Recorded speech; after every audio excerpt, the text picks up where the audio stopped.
گناہوں کی سزا کے تین طریقے ہیں. ایک ہے متنبع کرنا، تنبیہ کرتا ہے اللہ، بندہ متنبع ہو جاتا ہے، یہ اللہ کا بہت بڑا احسان ہوتا ہے. ایک ہوتا ہے مہلت دینا، اور ایک تیسرا ہوتا ہے اللہ خفیہ تدبیر کرتا ہے. تھوڑا سا سمجھیے گا، انسان پر کوئی آزمائش آئی، فوراً اس کی چھٹی اس نے کہا کہ وہ فلان جگہ غلطی کی تھی تب ایسا ہوا ہے. ہوتا ہے نا کئی دفعہ، آواز آتی ہے نا اندر سے، چلیں بول دیں کچھ نہیں ہوتا آپ کو.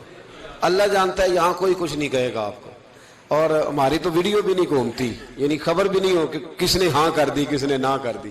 آپ بغیر ٹینشن کے بات چیت کریں، آج کچھ نہیں ہوتا انشاءاللہ تعالی. آتی ہے اندر سے آواز.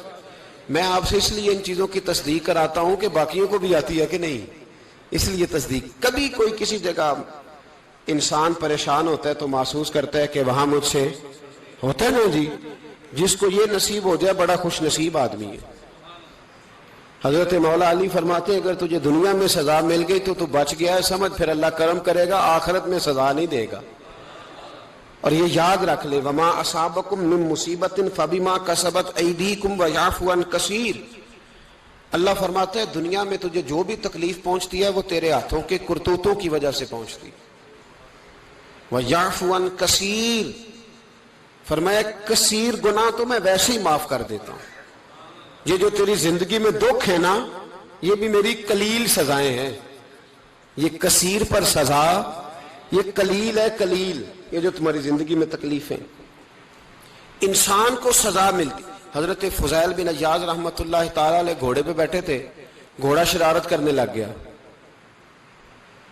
اچھلنے لگ گیا، کودنے لگ گیا. تو حضرت فضیل بن عیاض نیچے اترے، ایک کونے میں جا کے نماز کی نیت باندھ لی، 2 رکعت نماز پڑھی، پھر دیر تک استغفار پڑھتے رہے، روتے رہے، دعا کرتے رہے.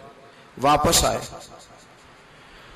خادم عرض کرنے لگے حضور سمجھ نہیں آئی، گھوڑے نے تھوڑی سی شرارت کی، وہ بدکا ہے، آپ نے اس کو چھوڑا ہے اور چھوڑ کر کے آپ نماز میں لگ گئے. تو حضرت فضیل بن عیاض فرمانے لگے جب بندہ اللہ کی نافرمانی کرتا ہے نا تو جو چیزیں اس کی فرما بردار ہوتی ہیں وہ اس کی نافرمانی کرنے لگ جاتی. تو مجھے محسوس ہوا تھا کہ میں نے کہیں اللہ کی نافرمانی کی ہے، اس لیے ایسا ہوا ہے کہ میرے گھوڑے نے میری، تو میں توبہ کرنے لگا ہوں. اور اب دیکھتا ہوں بیٹھ کے بھلا کیا ہوتا ہے. میں نے سچی توبہ، حالانکہ مجھے یاد نہیں کہ میں کہاں بولا، پر کھری اور سچی توبہ کی. دوبارہ گھوڑے پہ بیٹھے تو گھوڑا بالکل صحیح ہو کے ساتھ چلنے لگ گیا.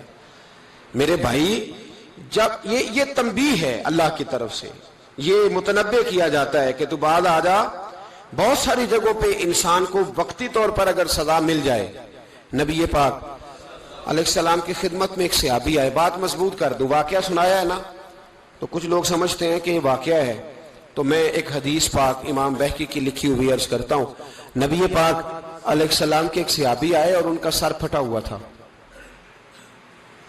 خون بہ رہا تھا. سرکار نے فرمایا کیا ہوا؟ عرض کی حضور ایک عورت جا رہی تھی، میری نظر پڑی، ابھی نظر پڑی ہے کہ میرے آگے ستون آ گیا تو میرے سر پہ لگ گیا.